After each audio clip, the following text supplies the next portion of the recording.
Mahakasika izay raharaha izay dia nisy ny fanambarana izay nataon'ny ministra ny fitsarana Ramatoa Christine Razana Mahasoa io hariva io, fa dia efa nisy ny ezaka nataon'ny fitsarana amin'ny famahana ny olana misy eo amin'ny rotonta ka dia tokony verina andray ny asany ireo praikidra rehetra. Fa nakatoavin'ny filan-kevitra ambony teteza mita omaly kosa dia tsy amin'ny lapa-maitso nanosikely ny volavolan-dalàna amin'ny feny teti-bola-panjakana ho amin'ny taona 2012 notsindrin'ny ministra ny teti-bola sy ny fitantanam-bola nefa fa ao anatin'ny krizy tanteraka ny firenena amin'izao fotoana izao ka tokony ampiarina ny politika ny fitsitsiana.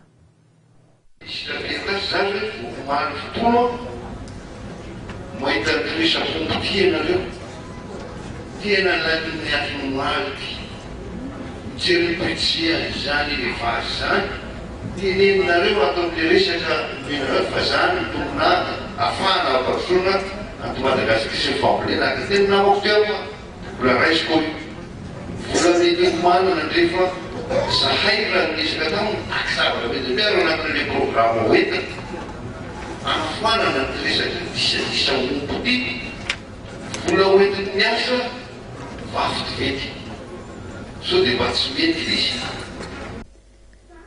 Nankatoavina tsy misy fantsiana omaly tetsy amin'ny filakevitra ambony teteza mita ny volavolan-dalàna laharana 027/2012 mifeny teti-bola-panjakana mandritry ny taona 2013 na dia nisy ara ny fanamariana sy ny fanakanana avy amin'ireo mpikambana eo anivon'ny filakevitra ambony teteza mita sasany.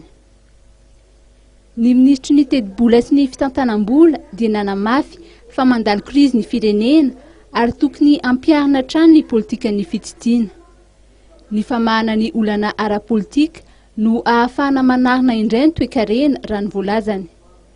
520 tapitrisa dolara no ilaina amin'ny fividianana ary ny 80 tapitrisa ariary izany hoe ny 2/4 ny vola ilaina dia voarakitra anatin'ny teti-bola-panjakana 13 voaresaka manokana omaly ny mikasika ny Air Madagascar sy ny Sekrenina.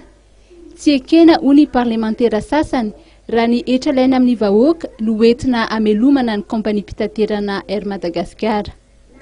Raha tsy ampiana ny Air Madagascar sy ny Sekrenina ho ny fanamariana izay noentin'ny ministry ny teti-bola sy ny fitantanam-bola dia ho isy ny voka-dratsy eo amin'ny toe-karena izany raha tsy laza afa-tsy ny sehatry ny asa.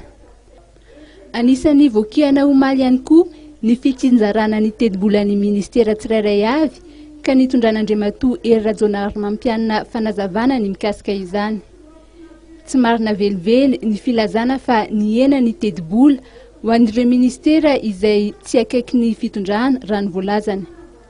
Mbola alefa eo amin'ny HCC na ny fitsarana avy momba ny lalam-panorenana anaovana ny antsoina hoe contrôle de constitutionnalité alohan'ny anaovan'ny filohan'ny fana avy ny teteza mita ny promulgation ity lalàna amin'ny feny teti-bola-panjakana 13 ity.